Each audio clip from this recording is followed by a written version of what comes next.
There are lists of dinosaurs that everyone knows. And then there are the forbidden files. Creatures so brutal that science itself hesitated to classify them. Perfect killing machines, each with a unique and terrifying method. In this countdown, we're not just going to show you monsters. We're going to reveal the secret behind the predator that should never have existed. You won't believe what you see. And so our journey into the heart of prehistoric fear begins. But to find our fifth most terrifying predator, we must first deconstruct an image, a memory that cinema has burned into our imaginations. Close your eyes and think of the word raptor. What do you see? Probably a human-sized creature with scaly, gray skin, running through an industrial kitchen. An iconic image, no doubt. But the reality? Oh, the reality was much bigger, much stranger, and infinitely more terrifying. The monster that inspired Hollywood's nightmare was just a shadow. The real predator was the Utahraptor astromacey. Story takes us to North America, about 130 million years ago, at the beginning of the Cretaceous period. The world was a different place, a geological chessboard where life experimented in bold new forms. And into this landscape roamed a creature that redefined the concept of a mid-sized predator. Forget the human-sized creature. Utahraptor was a colossus. Full-grown, it could grow to be over 20 feet long and weigh anywhere from 1,000 pounds to a ton. To give you a real sense of what that was like, don't think of a human being. Think of a grizzly bear or even a polar bear. Now give that bear the agility of a feline and the intelligence of a bird of prey, and that starts to bring us closer to what Utahraptor was like. And crucially, it wasn't a giant, scaly lizard. Science now presents us with a much more complex, and frankly, more disturbing portrait. Based on its close relatives, whose fossils have been found with direct evidence, Utahraptor was almost certainly covered in a dense layer of feathers. Not the soft feathers of a modern bird, but probably a stiffer, more primitive plumage. Think of it not as a reptile, but as a monstrous bird of prey, a hellish owl the size of a car, whose feathers could have been brightly colored for display, or camouflage patterns to blend in with the vegetation of the time. It was a nightmare of feathers and talons. But what really puts it on our list, what makes it a vision of pure terror, isn't just its size or its bizarre appearance. It's its weaponry. Each foot of Utahraptor was equipped with a specialized weapon, a masterpiece of predatory evolution, a retractable, sickle-shaped claw on the second toe. And when we say claw, the word barely does it justice. We're talking about a solid keratin blade, curved like a cutlass, that could measure up to 9 inches long. A biological blade, sharp and deadly. For a long time, the theory was that it used this claw like a stiletto, running alongside its prey and striking, tearing the flesh in long slashes. A terrifying image, but one that scientists today believe to be inefficient and mechanically improbable. The truth, revealed through the study of biomechanics, is even more macabre. The most widely accepted model is what scientists call the raptor, prey restraint, or prey subjugation model. Imagine the scene. Utahraptor didn't run alongside its prey. It leapt at it. With the strength of a tiger, it would land on the back of an unsuspecting iguanodon, sinking its hind claws deep into the flesh. The panicked prey would struggle, but it would be useless. The terrible claw, that 9-inch sickle, was not used for cutting. Its function was as a climber's hook, an anchor point. Once in place, it prevented escape. Now firmly attached, its prey, Utahraptor used its body weight to unbalance the prey, while its other foot was free to deliver precise strikes or to hold on tighter. And then, with its prey pinned beneath its weight, it would begin to feed, often while the prey was still alive. It was a calculated, intimate, and horribly slow death dot, as if all this were not enough. There was another element that elevated Utahraptor from a mere dangerous animal to a true monster: its mind. The nickname Intelligent Hunter is not an exaggeration. By analyzing the brain case of dromaeosaurs, the raptor family, paleontologists discovered that their brains were proportionally large for their body size, especially compared to other theropod dinosaurs. This suggests a much higher level of cognitive processing. They had large optic lobes, indicating acute, possibly binocular, vision that gave them excellent depth perception essential for a predator that pounces on its prey. Their olfactory bulbs were also well developed, giving them a keen sense of smell. This was not just a brute-killing machine. It was a sentinel. A hunter who processed the environment, who noticed details, who understood movement and opportunity. And this intelligence brings us to the final and most terrifying aspect of all: The possibility of pack hunting. Although direct evidence is rare and debated, several clues suggest complex social behavior. Fossilized footprints show multiple individuals moving in the same direction, and some fossil finds reveal the remains of several Utahraptors, together with a single large prey animal. The implication is chilling. A single Utahraptor was a lethal problem, but a pack was a localized extinction event. Imagine a pack of wolves the size of bears, with the intelligence of ravens and armed with size. They could communicate, coordinate attacks, use tactics. One member of the pack could serve as bait, attracting the attention of a giant herbivore, while others positioned themselves for ambush. It was a symphony of coordinated destruction, architects of death who could analyze, plan, and execute. Utahraptor was not just a predator. It was the perfect fusion of strength, size, specialized weaponry, and above all, intelligence. It was proof that in the fight for survival in prehistoric times, brute force did not always reign supreme. Sometimes true terror came from a calculating gaze, from a mind capable of turning a hunt into a methodical execution. It is for this lethal combination that it undoubtedly earns its place as number 5 on our horror countdown. If our previous predator was a killer that combined intelligence and surgical precision, our number 4 on the scale of prehistoric terror represents an entirely different philosophy. There is no subtlety here. There is no complex strategy. There is just physics in its purest, most violent form. We are talking about an avalanche of teeth and fury, a force of nature on 2 legs. Ladies and gentlemen, I present to you the giant of the South, Giganosaurus carolini. The name itself is a statement of intent, meaning, appropriately, giant lizard of the South. Discovered in the vast, windswept landscapes of Argentina, Patagonia, this colossus lived approximately 97 million years ago. And when we say giant, the word almost seems inadequate. Giganotosaurus wasn't just big. It was the embodiment of gigantism. With estimates of its length reaching over 13 meters, it rivaled, and in many cases, surpassed the Tyrannosaurus rex itself in length. Think of a city bus, a semi-trailer. That was the scale of the body that moved across the Cretaceous landscape. Its weight, estimated at more than 8 tons, was that of a herd of African elephants compacted into a single, monstrous chassis.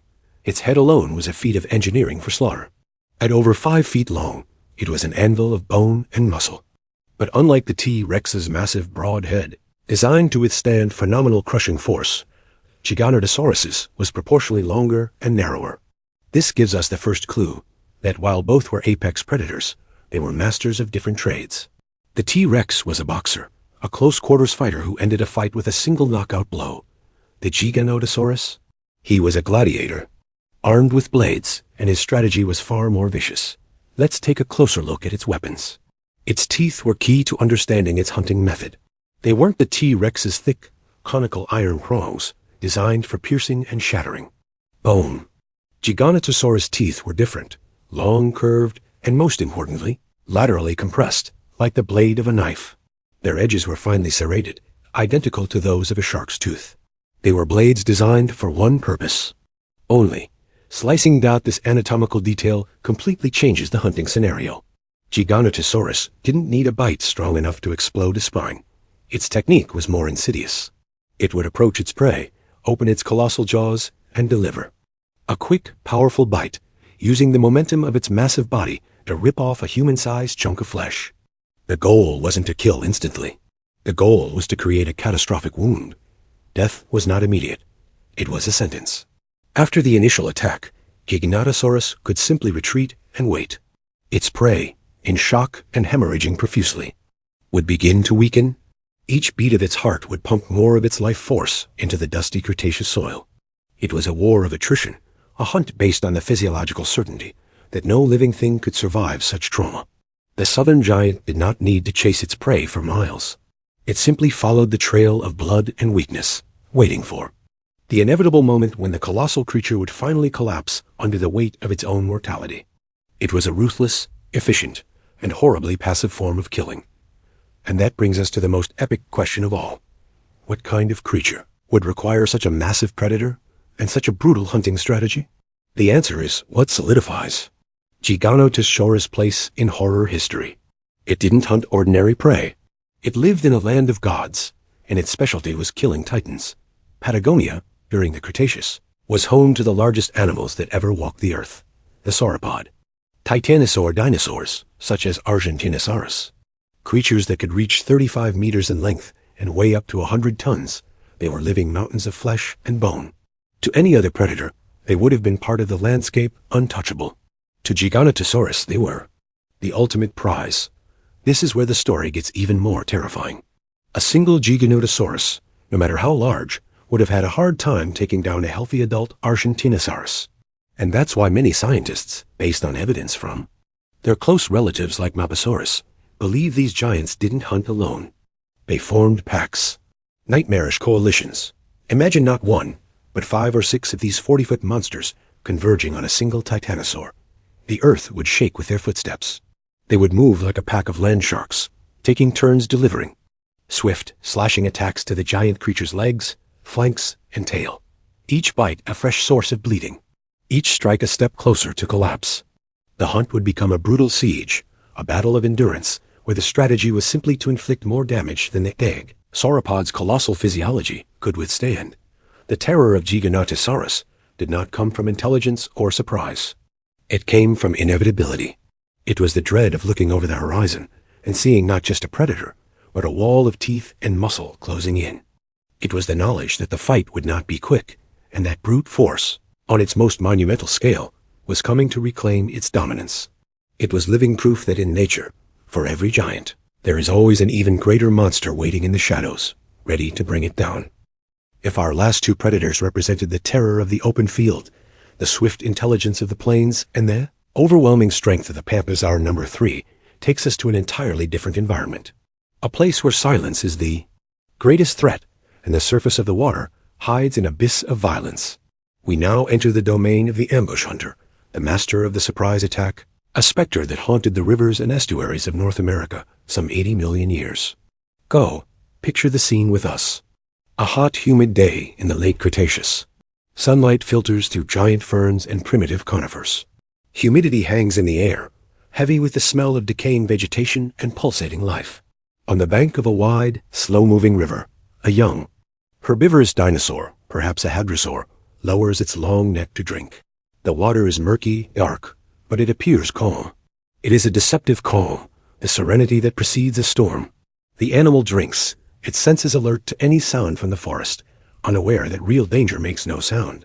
Danger watches from below. Then, all hell breaks loose. Without warning, without a roar, the surface of the water breaks in an eruption of aquatic fury. Human-sized jaws, filled with teeth-like fence posts, close on the herbivore's head and neck with bone-shattering force. There is no struggle, no chance of escape. The victim is swept down into the dark depths in a maelstrom of water and panic, disappearing within seconds. On the surface, only dissipating ripples and a returning silence, this time charged with deadly tension. What was this? What kind of monster possessed such power, such speed, such calculated ferocity? The name of this ancient nightmare is Dinosuchus. Translated from Greek, Dinosuchus literally means terrible crocodile. And no name in the history of paleontology has been more appropriate. But to understand the magnitude of this terror, we need to abandon the image we have of modern crocodiles. Take today's largest saltwater crocodile, a 20-foot giant, and place it next to a Dinosuchus. The modern crocodile would look like a baby. Dinosuchus was a leviathan. Conservative estimates put it at over 30 feet long, and possibly as much as 40 feet long. It was the size of a school bus. Its skull alone was larger than a full-grown man's, and it could weigh more than 8 tons. It wasn't just a giant reptile. It was a living fortress. Its skin wasn't just leather. It was armor. Covered in osteoderm's bony plates embedded in the dermis, its back was a nearly impenetrable shield, capable of deflecting the claws and teeth of most predators that dared challenge it on its turf. But the true source of its power lay in its bite. Biomechanical analyses suggest that the force of Dinosuchus's bite was simply apocalyptic, possibly one of the most powerful ever, rivaling and perhaps even surpassing that of T. rex itself. Its thick, robust teeth weren't made for slicing, like Giganotosaurus's. They were made for crushing. Crushing skulls, piercing armor, grinding bones to powder. And like its modern relatives, it certainly employed the most terrifying of all aquatic hunting tactics, the death roll. Once its jaws closed over a prey, it began to spin its colossal body on its axis, A centrifugal force movement that dismembered and destroyed anything caught in its mouth. And it is here, at this point in our investigation, that we land on the revelation we promised from the beginning. The suit that twists our list and transforms it into something stranger, more complex. The detail that proves that the prehistoric ecosystem was a much more dangerous place than simple dinosaur rivalry would have us believe. Dinosuchus, the third most terrifying predator in Prehistory, was not a dinosaur. He belonged to a different lineage altogether, a much older lineage. He was a crocodilian, a distant relative of the alligators and crocodiles we know today. A lineage that arose long before most dinosaurs, and crucially, survived the extinction event that wiped them off the face of the earth. They were survivors. They were the embodiment of evolutionary tenacity. They were the terror that time forgot, and that's what's really shocking. Our list, up until now, has followed a clear rule, but nature doesn't follow rules. Dinosuchus was an outsider, an interloper from another evolutionary dynasty that competed directly with the dinosaurs and often won, and won decisively. The proof of their reign of terror is etched in the bones of their victims. Paleontologists have found fossils of dinosaurs, including such large predators as the Tyrannosaurids Albertosaurus and Apalaxaurus, with unmistakable bite marks from Dinosuchus.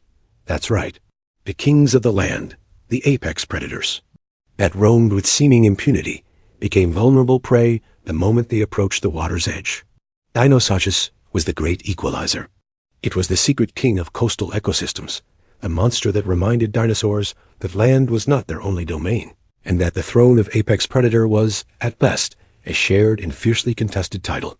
It was the monster under the bed of the prehistoric world, and its existence forces us to a chilling conclusion.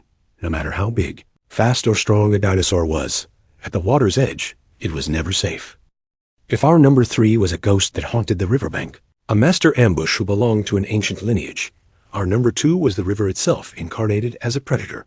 This is not the story of a creature that simply used water to its advantage. This is the story of a monster that was forged by it, that dominated it and became the apex of a lost aquatic ecosystem. This is the story of the longest carnivorous dinosaur known to science, a creature so strange, so bizarre, that, for decades, it was more myth than fact.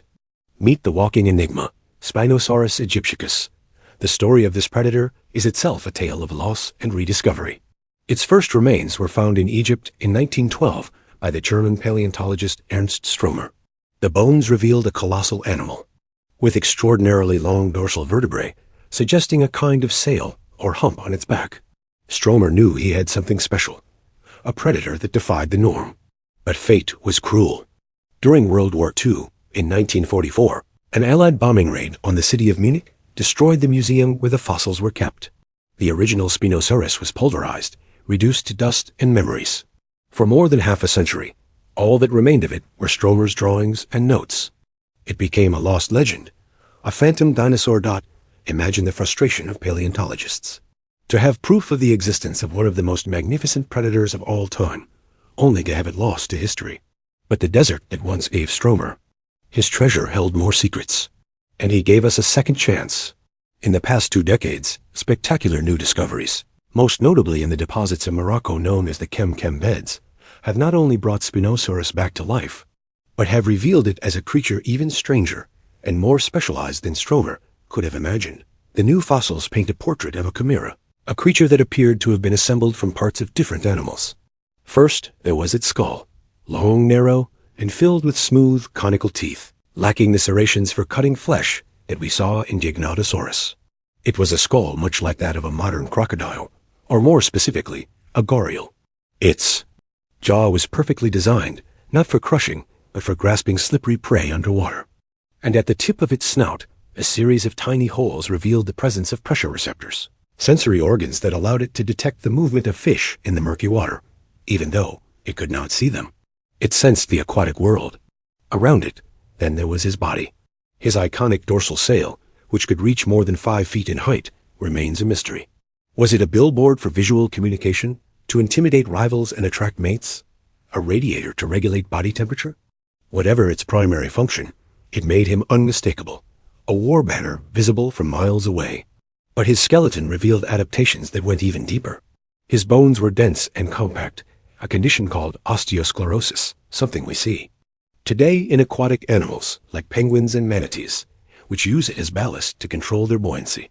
His hind legs were surprisingly short and stout, and his feet were broad and flat, possibly webbed, better suited for paddling than running on dry land.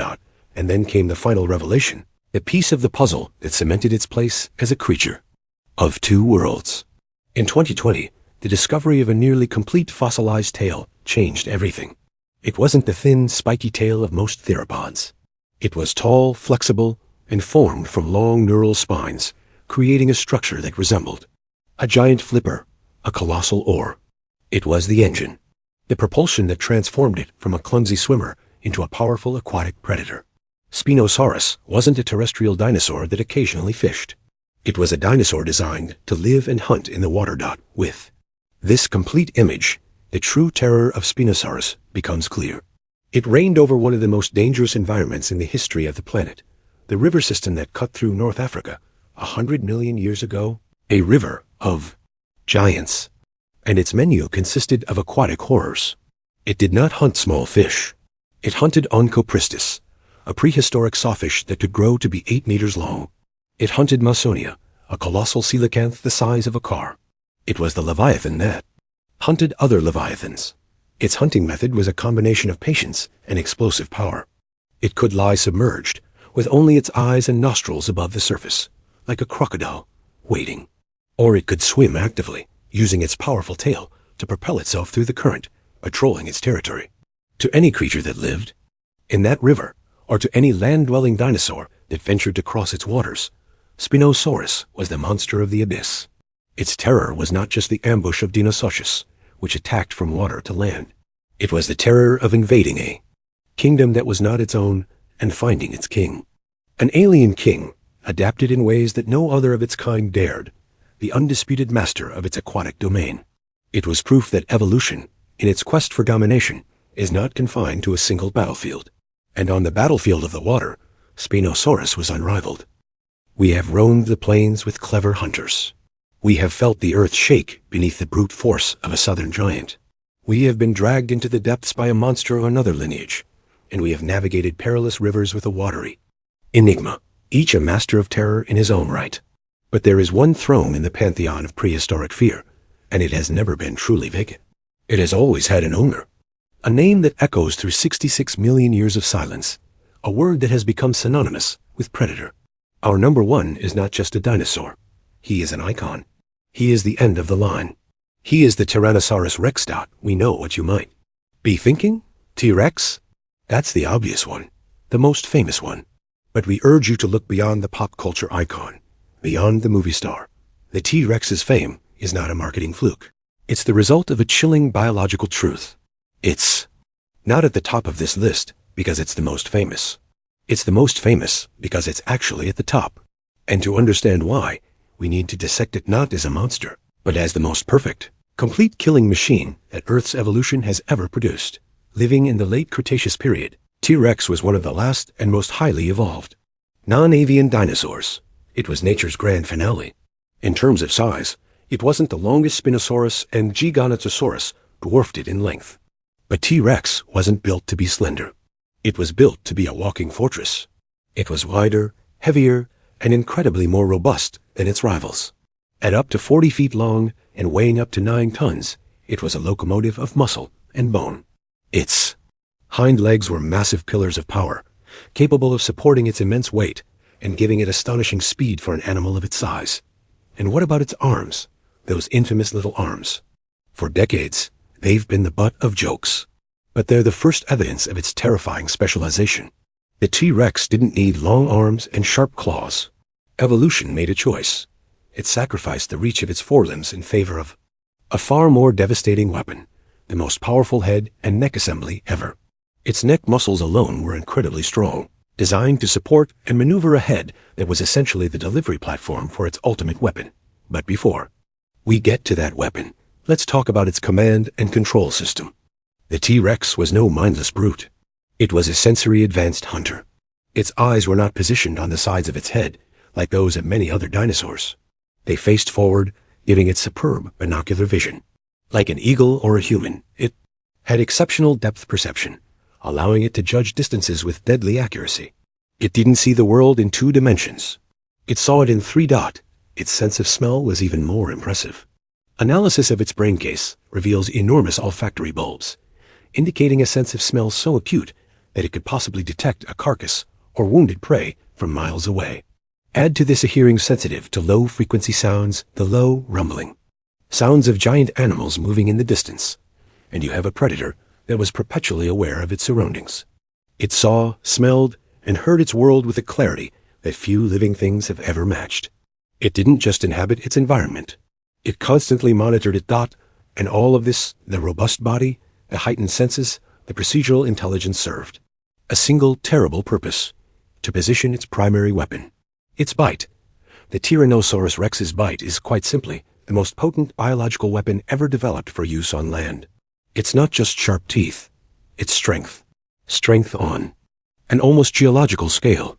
Scientific estimates put the force of its bite at over 6 tons of pressure.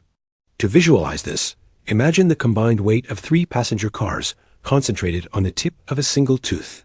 While the Giganotosaurus sliced and the Dinosaurus clawed, the T-Rex obliterated. Its teeth weren't blades. They were 8-inch railroad spikes, thick, conical, and deeply rooted, designed not to cut but to pierce and crush. The T-Rex practiced what scientists call extreme osteophagy. It didn't eat around the bones. It ate through them. Its bite was so powerful that it could shatter, pulverize, and explode the thickest bones of its prey, like a Triceratops or an Edmontosaurus. It did this to access the nutrient-rich marrow inside, extracting every ounce of energy from its victims. No other large predator did this as efficiently. It left nothing behind. It was total annihilation. The debate over whether it was a predator or a scavenger is largely a moot point. Like all apex predators, it certainly wouldn't turn down an easy meal. But its entire being, its hunter's vision, its tracker's sense of smell, its fighter's body, and its crusher's bite screams, active predator. It was built to subdue and destroy resisting prey. And so we come to the coronation. Tyrannosaurus Rex is the undisputed king because he represents the convergence of all predatory qualities. He had the size and strength of the brute force hunter, the sensory sophistication of the intelligent hunter, and a weapon that surpassed any other in destructive power. He was not just a player in the game of evolution. He was the game board. His presence dictated the rhythm of life and death in death. His ecosystem. He was the tyrant who gave his own legend its name, the last and greatest of his kind, the perfect end to the age of the dinosaurs. Fear comes in many forms, but sovereignty has only one king. And so our countdown comes to an end. We have traversed millions of years and forgotten continents to face the most terrifying forms life has ever taken. From the calculating intelligence of a pack of feathered hunters to the crushing strength of a giant scavenger, we have been startled by the phantom of another lineage lurking beneath the waters, awed by the alien master of the rivers, and finally bowed before the sovereignty of the tyrant king. Each a testament to nature's ability to create, in its smallest detail, lethal perfection. But now, with the resounding silence that follows the fall of the last titan, one question inevitably hangs in the air. It is the question that fuels both our fascination and our most primal fear. What if? What if, by some cosmic quirk, some glitch in the tapestry of time, they were still here? What would our world look like, the world we built on the ashes of theirs? We humans pride ourselves on being at the top of the food chain. Our fears are largely abstract: bills to pay, uncertainties about the future, ideological conflicts. But their world was ruled by a physical fear, constant and undeniable. Fear of the ground shaking with heavy footsteps. Fear of the shadow passing swiftly across the clearing. Fear of the ripple on the surface of the water. To live in their world would be to live with the knowledge that we are not the dominant force, but rather fragile prey in a game of giants. Our civilization, our art, our philosophy, all of these have flourished in a silence bought by catastrophe. We exist in the vacuum they have left. It is easy to call them monsters, but they were not. A monster is an anomaly, a break from the rules. These creatures were the rules. They were architects of survival, masterpieces sculpted by the relentless pressure of their time, every tooth, every claw, every muscle honed for a single purpose: to continue. To see them as monsters is to see ourselves outside of nature. The truth, far more humiliating, is that they are a mirror of how brutal and indifferent is the process that eventually gave rise to us. They are not the antithesis of us. They are our predecessors in the great and bloody relay of life. And this brings us to a final, dizzying reflection. Everything we have shown, every creature we have described, has been reconstructed from fragments. Bits of bone, missing teeth, footprints turned to stone. The fossil record is a library of stone, most of its books burned. What we know is only a tiny fraction, a glimpse through a keyhole into a vast and unimaginable past.